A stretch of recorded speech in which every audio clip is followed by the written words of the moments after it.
अस्सलामुअलैकुम, this is Shahryar Hussain and welcome back to my channel. अच्छा, ये आप लोगों की असाइनमेंट नंबर 1 स्प्रिंग 2023 ACCA 501, ठीक है। उसका सिनेरियो जो था वो काफ़ी बड़ा सिनेरियो है, जिसकी वजह से मैं उसको एक्सप्लेन नहीं करूँगा, ठीक है। लेकिन होपफुली आप लोगों ने उसको पढ़ा होगा। निशात मिल्स प्राइवेट लिमिटेड की तरफ से उसके लास्ट ईयर जून का जो ऑडिट हुआ था 2022 का, उसकी बेस के ऊपर सिनेरियो आपको दिया गया है। अच्छा, मैं डायरेक्ट मैं सॉल्यूशन की तरफ जा रहा हूँ। सॉल्यूशन काफ़ी लेंथी है, लंबा है। आप लोगों ने इसको देखना है और समझने की कोशिश करनी है, ठीक है। और नीचे जो इंटरप्रिटेशंस हैं वो भी मैं आपके लिए लिखी हुई हैं, उसको भी मैं आपको समझाने की पूरी कोशिश करूँगा, ठीक है।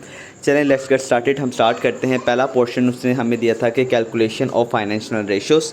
उसने जो दी हुई थी, फर्स्ट पे थी हमारे पास करंट रेशियो। अच्छा, तो जो करंट रेशियोज़ हैं वो हम किस तरह निकालते हैं। हमने कहा कि करंट रेशियो इक्वल होती है current asset divided by current liabilities के, ठीक है। अब इसमें जो हमें सिनेरियो में गिवन था, करंट एसेट्स थे हमारे पास ₹61,03,334 के, और जो करंट लाइबिलिटीज़ थी वो थी हमारे पास 43,858 एंड 4,463 की हमारे पास लाइबिलिटीज़ थी, ठीक है। अब जो करंट रेशियो हमारे पास आ गया, जैसे हम फार्मूले में बताया कि current asset divided by current liability, जब हमने इस पे डिवाइड किया तो हमारे पास आया 1.39, हमारे पास करंट रेशियो आ गई, ठीक है। और रेशियोज़ नॉर्मली परसेंटेजेस के अंदर ही आती हैं, ठीक है। अच्छा जी, नीचे है क्विक रेशो। अब क्विक रेशो की हमने बात की, तो जो ये गिवन सिनेरियो है इसके मुताबिक जो आपका क्विक रेशो बनता है, quick ratio is equal to current asset minus stock in trade, ठीक है, डिवाइडेड बाय करंट लाइबिलिटीज़। दोबारा देख लें, अब बुक के अंदर आपको इन्वेंट्री यहाँ पे वर्ड लिखा होगा, और यहाँ पे स्टॉक इन ट्रेड है, वो भी इन्वेंट्री ही होती है आपकी, ठीक है। तो current asset minus stock in trade divided by current liability. तो हमारे पास, हम यहाँ पे देखते हैं करंट एसेट हमें गिवन है सिनेरियो में, जो 61 लाख वाला है, और जो करंट लाइबिलिटीज़ है वो 43 लाख और समथिंग की है, और जो स्टॉक इन ट्रेड है वो 31,82,616 रुपीज़ की आपके पास स्टॉक इन ट्रेड्स दी हुई हैं। अच्छा, अब इसको हम जब फॉर्मूले में पुट करेंगे तो जो क्विक रेशियोज़ हमारे पास के फॉर्मूले में हमारे पास जो है current asset minus stock in trade, ठीक है, उसको हम जब डिवाइड करेंगे किसके ऊपर, करंट लाइबिलिटीज़ के ऊपर, तो हमारे पास आएगा 0.642। अच्छा, ये जो 0.642 है, इस तरह से भी आपका आंसर कंसिडरेबल होता है। अगर आप इसको मल्टीप्लाई कर देते हैं 100 के साथ या 10 के साथ, आप इसको मल्टीप्लाई कर देंगे तो आपके पास ये परसेंटेज के अंदर आंसर शो हो जाएगा।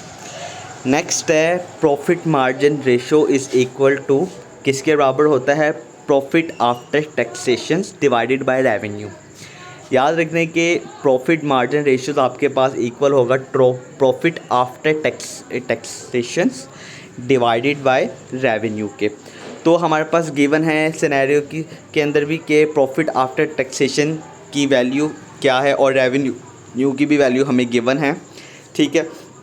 तो अब जब हम ये 10 लाख 30 इसको जब हम फॉर्मूले में पुट करते हैं, ठीक है, profit after taxation divided by revenue पे, तो हमारे पास इसका आंसर आता है 0.089 और 8.9%, दोनों तरह से ठीक है, ठीक है। नेक्स्ट है हमारे पास return on assets is equal to profit after taxation divided by total assets. So total assets जो हमारे पास आते हैं वो नॉर्मली आपको ही पता है कि नॉन करंट एसेट प्लस जो करंट एसेट्स होती है, जब हम इन दोनों को सम अप कर लेंगे तो हमारे पास टोटल एसेट आ जाती है, ठीक है। सो टोटल एसेट भी हमें गिवन दिए गए थे, हमारे सिनेरियो के अंदर थे, जो 137,534,577 के तौर पे हमें गिवन थे, और जो प्रॉफिट आफ्टर टैक्सेशन है वो है 10,311,674 की अमाउंट के अंदर, ठीक है।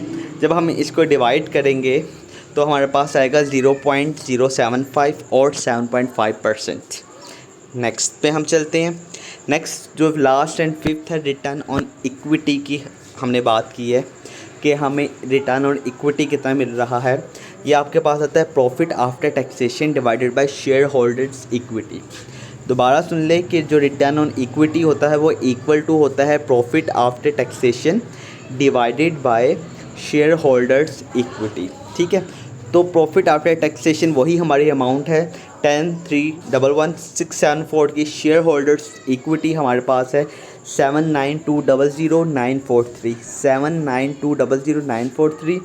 इसके अंदर हम जब प्लस करेंगे अमाउंट को, ठीक है, तो वो हमारे पास है 3,515,999 3,515,999 माइनस रुपीज़ 3,572,0224, तो ये हमारे पास इक्वल आएगा 4,699,6718 4,699,6718। ये हमारे पास वैल्यू आ गई शेयर होल्डर इक्विटी की। तो जब हम इसको फॉर्मूले के अंदर पुट करेंगे तो हमारे पास प्रॉफिट आफ्टर टैक्सेशन की वैल्यू भी गिवन होगी, और अभी हमने शेयर होल्डर इक्विटी की हमने वैल्यू फाइंड आउट की है जो 4,699,6718 है। जब इसको इस पर डिवाइड करेंगे तो 0.219 और 21.9% आपके पास आ जाएगा। अच्छा, इसमें एक और चीज़ जो देखने वाली है वो ये चीज़ है, मैं आपको दिखा देता हूँ। यहाँ से आप देखिए जो आपकी प्रॉफिट मार्जिन्स रेशोज़ है ना, profit margins ratio, return on equity और जो रिटर्न ऑन एसेट्स वाली हैं, ठीक है, ये आपकी तीनों प्रॉफिबिलिटी रेशोज़ में आती हैं। ठीक है, ये चीज़ें जो आपकी तीन रेशोज़ हैं ये प्रॉफिबिलिटी रेशोज़ में आती हैं, जबकि करंट रेशो और जो आपकी क्विक एसेट्स वाली रेशो है वो आपकी लिक्विडिटी रेशोज़ में आती हैं। इस चीज़ को आपने याद रखना क्योंकि उसने अपने सिनेरियो के अंदर पूछा हुआ है। अच्छा जी, अब इसके हम इंटरप्रिटेशन की तरफ चलते हैं। तो पहले बी पार्ट जो था इसका, उसके अंदर जो लिक्विडिटी रेशोज़ हैं इसको देख लेते हैं। इसको बताने से पहले मैं आपके साथ एक बात डिस्कस करना चाहूँगा। जो मैंने आपको गिवन सॉल्यूशन दिया हुआ है, तो सबसे यही रिक्वेस्ट है कि देखिए मैथमेटिकली चीज़ है, आप as it is same to same भी अगर आप लिख देंगे तो आपके जो मार्क्स हैं वो कट नहीं किए जाएंगे। ठीक है, लेकिन बेहतर है आप थोड़ा सा अपना फॉर्मेट चेंज करें ताकि जो टीचर है उसको भी इस चीज़ का थोड़ा सा समझ आए कि बच्चे ने खुद एफ़र्ट किया, खुद मेहनत करके इस चीज़ को लिखा। ठीक है, अब जैसे ये अब थ्योरेटिकली पोर्शन के ऊपर हम आ रहे हैं, इसके अंदर तो आपकी बेसिकली प्लेजरिज्म यहाँ पे आपका पकड़ा जाएगा। ठीक है, जिसकी वजह से आपके मार्क्स जो हैं डिडक्ट किए जा सकते हैं। इसको आप अपनी वर्डिंग में लिख लीजिएगा। मैंने जो लिखा है उसको मैं आपको समझा देता हूँ और उसी को आप अपनी वर्डिंग में लिख दीजिएगा। पहले मैं डिस्कस कर रहा हूँ लिक्विडिटी रेशियोज़ को। अब देखें, अकॉर्डिंग टू सिनेरियो में डिस्कस करूँगा। ठीक है, मैंने लिखा है कि the current ratio of Nishat Mills Limited is 1.39 which indicates that the company's current ratio are sufficient to cover its current liabilities.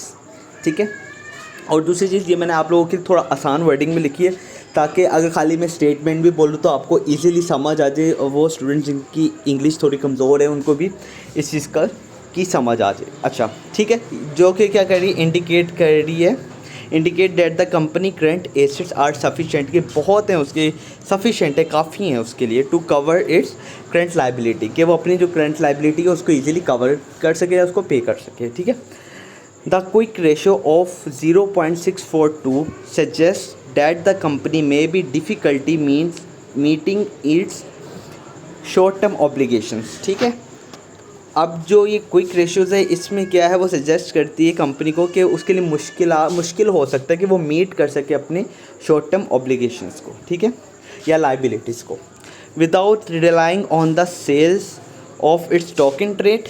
Okay, and overall the liquidity position of the company is seem satisfactory. ठीक है, overall जो liquidity position है company की वो satisfactory है, ठीक है, बेहतर है। अच्छा जी, नेक्स्ट है प्रॉफिबिलिटी रेशो। अभी ऊपर मैंने डिस्कस की थी आपके साथ कि आपके पास profit margin, return on asset and return on equity, आपके पास प्रॉफिबिलिटी रेशोज आती है। अच्छा, इसमें क्या कहते हैं, the profit margin ratio of 8.9% suggest the company is generated a reasonable profit on its sale. ठीक है, उसके सेल पे इसको रीजनेबल प्रॉफिट मिला। The return on asset of 7.5% indicate the company is using its assets efficiently to generate profit. All right, और जो third है उस पे है the return on equity of 21.9% indicate क्या कर रही है, that the company is generating a good return on for its share holders investments. ठीक है, ये बेसिकली जो उसकी रिक्वायरमेंट्स है ये हमने इसको इस तरह से फुलफ़िल किया। अब ओवरऑल जो है वो ये है, overall the company seems to performing well in term of profitability. ठीक है, अच्छा परफॉर्म किया उसने as in term of profitability में। ठीक है, however its quick ratio suggest that it may need to work और on improving its liquidity positions. ठीक है, क्योंकि क्विक रेशियो ने ऊपर पहले भी इनको सजेस्ट किया था कि ये इम्प्रूव करें। ठीक है, अपनी लिक्विडिटी पोजीशन को, और to avoid any potential short term liquidity problems. ठीक है, और हर किस्म की जो आपकी शॉर्ट टर्म लिक्विडिटी प्रॉब्लम्स होती हैं, शॉर्ट टर्म्स में आपके जैसे आप लोन वगैरह बोरो वगैरह करते हो, इस तरह की चीज़ें आ जाती हैं। ठीक है, उससे ये क्या करें, अवॉइड करें। ठीक है, ओवरऑल जो आपकी असाइनमेंट है वो यही है, और यही चीज़ें उसने इसके अंदर पूछी हुई हैं। और अगर आप लोगों को कुछ समझ ना आए तो आप मुझसे कमेंट सेक्शन में पूछ सकते हैं। डिस्क्रिप्शन में मैं दोबारा अपना ग्रुप का लिंक दे दूँगा, और जो मेरे ग्रुप के मेंबर्स हैं अगर उनको कुछ समझना है वो यूट्यूब पे कमेंट्स में भी पूछ सकते हैं, और मुझे ग्रुप के अंदर भी आप मेंशन करके वो पूछ सकते हैं। ठीक है, बाकी अगर आपको मेरी वीडियो अच्छी लगी हो इसको लाइक कीजिएगा, चैनल को सब्सक्राइब कीजिएगा, और टिल नेक्स्ट जब भी कोई आपकी जीडीपी आए या कुछ भी आए तो काइंडली मुझे ग्रुप के अंदर बता दीजिएगा, क्वेश्चन शेयर कर दीजिएगा, ताकि मैं आपको जल्द से जल्द 100% सोल्यूशन दे सकूं। ठीक है, टिल नेक्स्ट अपना सब ख्याल रखिएगा। अल्लाह हाफिज़, फ़ी अमानिल्लाह।